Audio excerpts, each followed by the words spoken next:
Daily മന്നയിലേക്ക് നിങ്ങളെല്ലാവരെയും സ്വാഗതം ചെയ്യുന്നു.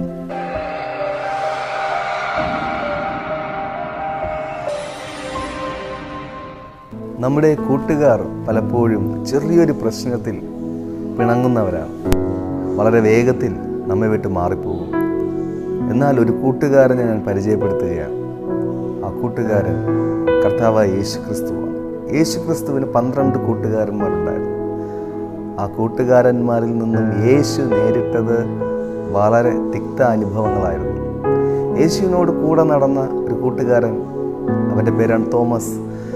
തോമസ് യേശുവിനെ പലപ്പോഴും വിശ്വസിച്ചതേയില്ല. യേശു പറഞ്ഞ പല വാക്കുകളും വിശ്വസിക്കുകയോ അംഗീകരിക്കുകയോ ചെയ്തില്ല.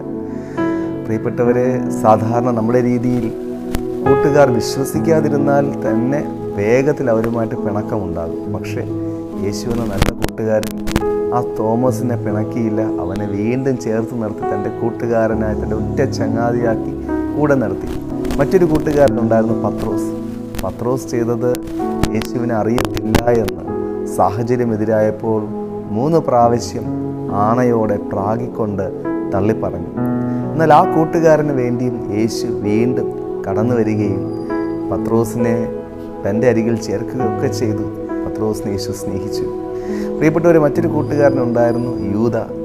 യൂദ യേശുവിനെ കൊല്ലുന്നവരുടെ ഭാഗത്ത് നിൽക്കുകയും യേശുവിനെ ഒറ്റിക്കൊടുക്കുവാൻ വേണ്ടി അവരുടെ കരങ്ങളിൽ നിന്ന് പണം മേടിക്കുകയും യേശുവിനെ അറസ്റ്റ് ചെയ്യുവാൻ വേണ്ടി അവരെ കൂട്ടിക്കൊണ്ട് ഗദശമന തോട്ടത്തിൽ വരികയും ചെയ്തു. എന്നാൽ ആ സമയത്ത് യേശു യൂദയെ വിളിച്ചത് സ്നേഹിത എന്നാണ്. എല്ലാം അറിഞ്ഞിട്ട് യേശു അവരെ സ്നേഹിച്ചു.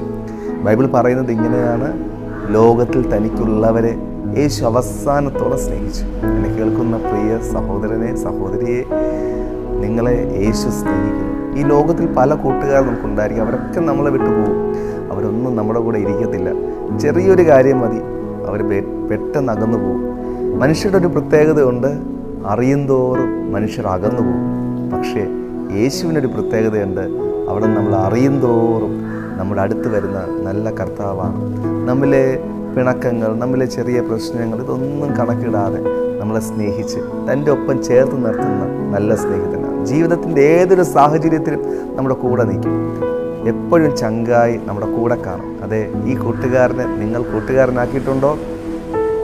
എങ്കിൽ നിശ്ചയമായിട്ടും പ്രിയപ്പെട്ടവർ, നിങ്ങളുടെ ജീവിതത്തിൽ നിങ്ങൾ ഒറ്റപ്പെട്ടു പോകത്തില്ല. യേശു എന്നും നിങ്ങളോട് കൂടെ കാണും. ദൈവം അതിനായി നിങ്ങളെ സഹായിക്കുമാറാകട്ടെ. God bless you.